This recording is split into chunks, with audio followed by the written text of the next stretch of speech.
নমস্কার বন্ধুরা, সুপ্রভাত। কেমন আছো তোমরা সবাই? আশা করছি তোমরা সবাই খুব ভালো আছো আর আমিও খুব ভালো আছি। আমি সোমা আর আমার ছোট্ট একটি চ্যানেল শখের পরিবারের নতুন একটি ভিডিওতে তোমাদের সকল বন্ধুকে অনেক অনেক স্বাগত জানিয়ে আজকের ব্লগটি আমি শুরু করছি। তো ব্লগের প্রথমেই তোমাদের সকলকে জানাই শুভ নববর্ষের প্রীতি ও শুভেচ্ছা। বলতে একটু দেরি হয়ে গেল, আসলে এটা হচ্ছে গিয়ে নববর্ষের দিনের সকালবেলার ব্লগ। তো পয়লা বৈশাখের দিন আমি কিভাবে কাটালাম আজকে ব্লগে কিন্তু তোমাদের সবটাই শেয়ার করব। যদিও খুবই সাধারণভাবেই কাটিয়েছি, তবুও তোমাদের সাথে শেয়ার করতে আমার খুব ভালো লাগে। বছরের প্রথম দিন সকাল সকাল ঘুম থেকে উঠে সমস্ত কাজকর্ম সেরে স্নান করে চলে এসেছি আমি ঠাকুর ঘরে। আর আজকে সকালবেলা ঘুম থেকে উঠে স্নান করার পর একটা নতুন নাইটি পরে নিয়েছি। আজকে তো নতুন বস্ত্র পরতে হয়, তো সেই কারণে আর কি। তো তারপরে দেখো আমি পুজোর সমস্ত কিছু গুছিয়ে এখন কিন্তু পুজোটাও করে নিচ্ছি। আর আজকে কিন্তু ঠাকুরকেও একটা নতুন জামা পরিয়েছি। যদিও এটা একদম নতুন জামা না, আসলে এই জামাটা একবার আগে ঠাকুরকে পরানো হয়েছিল লক্ষ্মী পুজোর সময়, তারপরে আর পরানো হয়নি। এই এখন পয়লা বৈশাখের দিন আবার ঠাকুরকে পরালাম জামাগুলো। এই জামাগুলো কিন্তু আমার মা বানিয়ে দিয়েছিল পুজোর সময়। তো পুজোর সময় আর পরানো হয়নি বলে লক্ষ্মী পুজোর সময় পরিয়েছিলাম আর এখন পরালাম। দেখো নতুন জামা পরে ঠাকুরকে কি সুন্দর লাগছে, তাই না? আমার তো খুব ভালো লাগছে। আর আসনটাও ফুল দিয়ে সেজে উঠেছে, তাতেও খুব ভালো লাগছে। আর আজকে আমাদের গাছে না অনেক ফুল ফুটেছিল, তো আমার খুব ভালো লাগছিল যে গাছে অত ফুল দেখে, তাহলে ঠাকুরের আসনটা আজকে মনের মতন করে সাজাতে পারবো। আর আজকে বাইরে থেকে যেহেতু ফুল কিনে আনা হয়নি, তাই মনে মনে ভাবছিলাম যে আজকে গাছে যেন অনেক ফুল ফোটে। আর আমি মনে মনে যেটা ভেবেছি সকালবেলা উঠে দেখি সেটাই হয়েছে, যে গাছ ভর্তি করে আজকে ফুল ফুটেছিল। তো যাই হোক, পুজো আমার ওদিকে কমপ্লিট হয়ে গেছে। তারপরে আমি চলে এসেছি নিচে বিছানাটা তুলতে। সকালবেলা যেহেতু ছেলে ঘুমিয়েছিল, তাই আমি বিছানাটা তুলতে পারিনি। একটু আগেই ছেলে ঘুম থেকে উঠেছে, যেহেতু ওর স্কুল ছুটি, তাই ওকে আমি আর ডাকিনি। স্কুল থাকলে তো ওর সেই সকালেই ঘুম থেকে উঠতে হয় 7টার মধ্যে, তো সেই কারণে স্কুল ছুটি থাকায় আমি ওকে ডাকিনি। ও যতক্ষণ অবধি মন চেয়েছিল ততক্ষণই ও ঘুমিয়েছে। তো ঘুম থেকে ওঠার পর ওকে সকালের খাবারটাও খাইয়ে দিয়েছি। তারপরে আমি এসেছি বাসি বিছানাটা তুলতে। আর আজকে জানো তো, আমার সকালের দিকে বাবার বাড়িতে যাওয়ার কথা ছিল। আমাদের বাড়িতে যেহেতু দোকান রয়েছে, মানে আমার বাবার বাড়িতে, তো দোকানে তো পয়লা বৈশাখের পুজো হয়, তো সেই কারণে যাওয়ার কথা ছিল। কিন্তু আমি সকালে আর যেতে পারিনি, তার কারণ হাজব্যান্ড কাজে গেছিলো। তো ও বলেছিল তাড়াতাড়ি চলে আসবে, ওর অপেক্ষায় বসে বসে আমার আর যাওয়া হয়নি। ও যদি আমাকে বলে দিত যে তুমি চলে যাও, আমি পরে যাব, তাহলে হয়তো আমি চলে যেতাম। কিন্তু আমি ভেবেছি ও হয়তো আসবে একটু বাদেই, তো এই ভেবে ভেবে আর যাওয়া হয়নি। সেই গেছিলাম রাত্রেবেলা, তোমরা ভিডিওতে দেখতেই পারবে। বিছানা তুলে ঘরটা একটু হালকা করে গুছিয়ে ছেলেকে স্নান করিয়ে দিলাম। এখন ঘড়িতে ওই 11:30 মতো বাজে। আজকে একটু সকাল সকালই ওকে স্নান করিয়ে দিলাম। স্নান করানোর পর ওর গায়ে একটু ক্রিম পাউডার এই সমস্ত কিছু মাখিয়ে দিচ্ছিলাম। আর ওকে কিন্তু একটা নতুন জামাও পরিয়ে দিয়েছি। এই জামাটা ওর ঠাকুরদাদা ওকে দিয়েছে, মানে আমার শ্বশুরমশাই।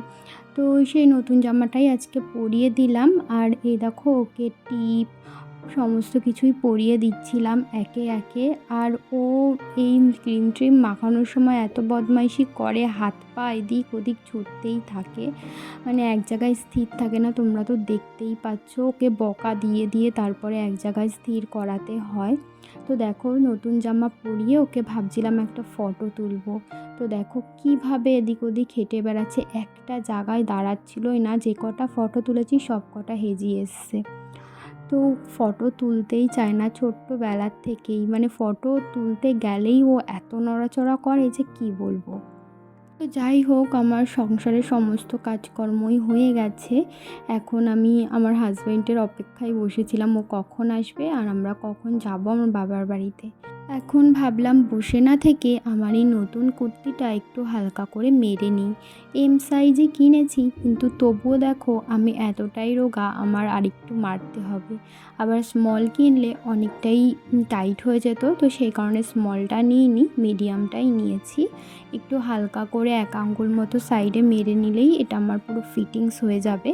আমি ওদিকে কুর্তিটা মারছিলাম, আর এদিকে দেখতেই পাচ্ছ আমার ছেলে এদিক ওদিক করে খেলা করেই যাচ্ছিল। হাজব্যান্ডকে ফোন করলাম, ও বললো রাস্তায় অনেক দেরি হবে, তো সেই কারণে আমিও দুপুরবেলা খেয়ে নিলাম আর ছেলেকেও খাইয়ে ওর ড্রেসটা পাল্টে দিয়েছি, কারণ ওটা নতুন জামা তো অনেক গরম হচ্ছিল, তাই হালকা একটা স্যান্ডো গেঞ্জি আর হাফ প্যান্ট পরিয়ে ওকে শুইয়ে দিলাম, বললাম ঘুমাতে। আর এদিকে আমি জামা কাপড়গুলো গুছিয়ে নিচ্ছিলাম। এই জামা কাপড়গুলো আজকেই সকালে ধুয়ে দিয়েছিলাম, সেগুলো সমস্তটা শুকিয়ে গেছে।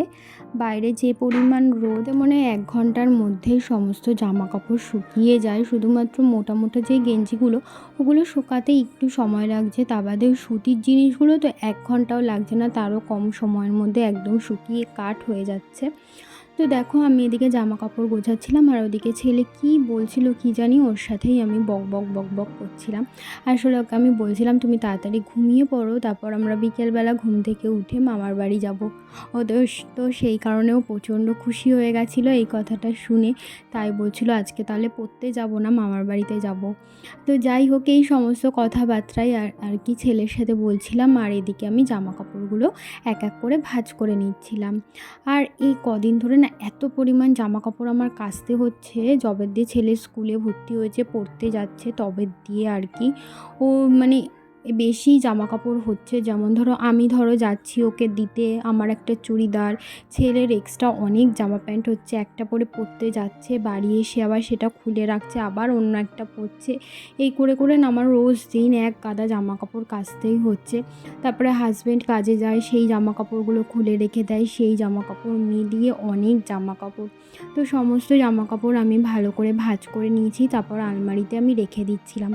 আর আলমারিটার অবস্থাও খুব খারাপ হয়ে রয়েছে, আলমারিটাও একদিন গোছাতে হবে। খুব খারাপ বলতে আমার হাজব্যান্ড যেই জায়গাটায় জামা কাপড় রাখে সেই জায়গাটার অবস্থাই একটু বেশিই খারাপ, ওই জায়গাটায় মেন গুছাতে হবে, একদমই যাচ্ছে না তাই অবস্থা আর কি। ওর জামা কাপড় আমি একদিন গুছিয়ে দিলে তো সেটা 2 দিন সেই গুছানোটা থাকে না, মানে যেদিন গুছিয়ে দেবো সেদিন সন্ধ্যাবেলায় আবার যেমনটা তাই হয়ে যায়। তো সেই কারণে না আমার ওর জামা কাপড় ঠিক করে, মানে জামা কাপড় জায়গাটা ঠিক করে গুছাতে ইচ্ছা করে না। তো তাও মাঝে মাঝে একটু গুছিয়ে দিতে হয়, নাই জামা প্যান্ট একটাও কিছু পায় না খুঁজে, তো সেই কারণে আর কি আবার গোছাতে হবে। তো দেখো এখন আমি একটুখানি চুলে, যেহেতু শ্যাম্পু করেছিলাম সকালে, তাই চুলের জটটা ভালো করে এখন ছাড়িয়ে নিলাম, আর একটুখানি দেখছিলাম আমার চুলটা কতটা লম্বা হয়েছে। মাঝে মাঝে না আমি একটু দেখি, আসলে আমার লম্বা চুল খুব ভালো লাগে, আমার ইচ্ছে ছিল আমার অনেক লম্বা চুল হবে, কিন্তু দেখো আমার আর লম্বা চুল কোথায় হলো। তো যাই হোক, যেটুকু আছে সেটুকু নিয়ে আমি খুশি অনেক। তো দেখো এখন দুপুর হয়ে গেছে, মানে ঘড়িতে ওই 3টে মতো প্রায় বাজে। এখন ছেলেকে তো শুইয়ে দিয়েছি, আমি ওর পাশে একটু শুয়ে পড়লাম। ঘুমাবো না, এই শুয়েই থাকবো।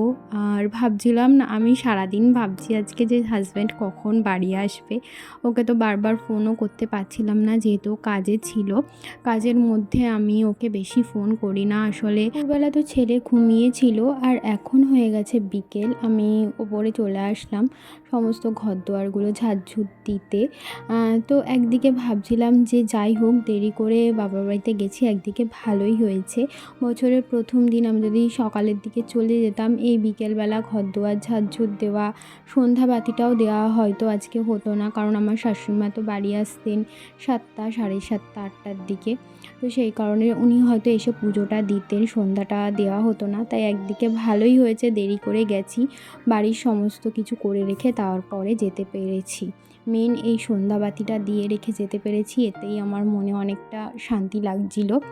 তো এই তো এখন সন্ধ্যাবেলায় আমি আজকে যেহেতু পয়লা বৈশাখ, তাই ভাবলাম একটু ধুনো ধরাই, তাই একটু ধুনো ধরিয়েছিলাম। আর আমাকে পুজো দিতে দেখে আমার ছেলে, দেখেছিলে কেমন করে বসেছিল, তোমাদের প্রথমে একটু দেখালাম। আসলে ও ঠাম্মাকে দেখে ওইভাবে বসে ঠাকুরের নাম করতে, সেটা দেখেই ও আর কি শিখেছে।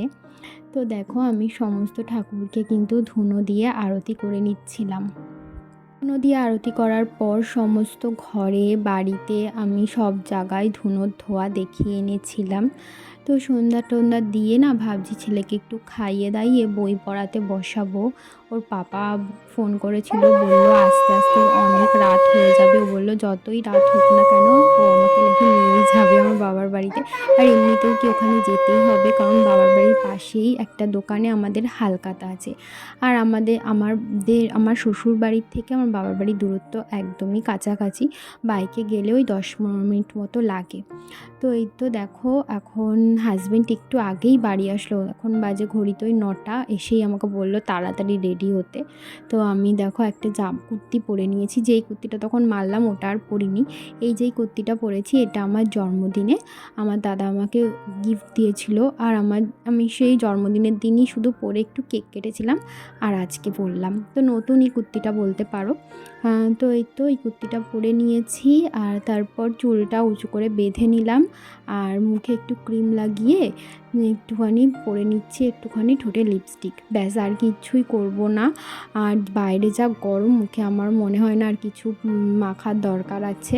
তো এই দেখো আমি কিন্তু চলেও এসেছি, আর এখানে এসে সেরকম কোনো ভিডিও বানানোই হয়নি, এই ছোট্ট একটা ক্লিপ নিয়েছিলাম তাই তোমাদের সাথে শেয়ার করলাম। তো বন্ধুরা এই যে দেখো বাড়ি চলে এসেছি, ওখানে গিয়ে সেরকমভাবে আর ভিডিও বানাতে পারিনি। আসলে যেতে যেতে অনেকটাই রাত হয়ে গেছিলো, 9:30 বেজে গেছিলো। তো সেই কারণে আর ওখানে গিয়ে আর কোনো রকম ভিডিও বানাইনি। আর বাড়ি তো আসলাম এই 12টার সময়, আর রাত্রেবেলা খেয়ে দিয়ে তারপরে বাড়িতে এসেছি। তো ওই তো এসে ছেলেকে শুইয়ে দিয়েছি জামা কাপড় ছেড়ে, তার কারণ কালকে সকালে তো এবার স্কুল আছে, তাড়াতাড়ি ঘুম থেকে উঠতে হবে। ও এখনও যদিও ঘুমায়নি, মশারি টশারি টাঙিয়ে নিয়েছি এই যে দেখো। আর আমিও ড্রেস চেঞ্জ করে নিয়েছি, আমিও শোবো। তার আগে ভাবলাম ভিডিওটা তোমাদের সাথে এখানেই শেষ করে দিই, আজকের ভিডিওটা মনে হয় অনেকটাই ছোট হয়ে গেছে। তাহলে চলো বন্ধুরা আজকের মতো ভিডিওটা আমি এই পর্যন্তই রাখছি, তোমাদের সাথে আবারও দেখা হবে পরবর্তী ভিডিওতে। ততক্ষণের জন্য তোমরা ভালো থেকো, আর আমার এই ছোট্ট চ্যানেলটির পাশে থেকে আমাকে একটু সাপোর্ট করো। তাহলে চলো আজকের মতো এখানেই টাটা, শুভরাত্রি। তোমাকে দেখিয়েছি।